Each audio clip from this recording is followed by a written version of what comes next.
Habari, kwa majina naitwa Sofia Shabani Kidimwa, ni mhandisi na kaimu meneja wa logistics za mafuta PBPA. Tuko hapa katika maonyesho ya 50 ya biashara za kimataifa ambapo PBPA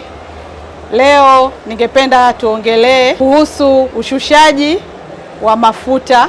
au operations za ushushaji wa mafuta kupitia mfumo wa SCADA kwa kifupi, lakini kwa kirefu inaitwa Supervisory Control and Data Acquisition, ambao ni mfumo wa kidijitali unaosimamia taratibu zote za ushushaji wa mafuta kutoka kwenye meli kupitia vipimio vya mafuta au flow meters zilizoko katika bandari zetu pamoja na vipimio vilivyoko katika makampuni ya mafuta. Operesheni hizi zinaanza kwa meli kufika na taratibu zote za ushushaji wa mafuta kufanyika, na baada ya hapo meli zinaanza taratibu za kushusha mafuta na mafuta yanashuka kupitia katika mabomba yaliyoko katika bandari kuelekea katika flow meters, na taarifa hizo zote zinatumwa katika mfumo wetu wa SCADA. Hivyo kupitia mfumo huu tumeona manufaa makubwa, ambapo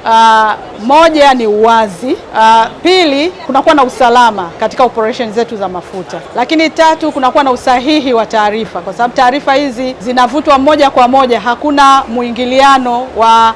mtu kwenda kuandika zile taarifa. Kwa hiyo hii inasaidia kwa kiwango kikubwa kupunguza changamoto zozote zinazoweza kusababishwa labda na ajali au upotevu mkubwa wa mafuta. Kwa hiyo tunawakaribisha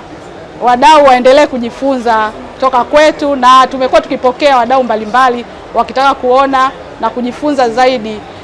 ni jinsi gani ambavyo sisi Tanzania tumefanikiwa katika kudhibiti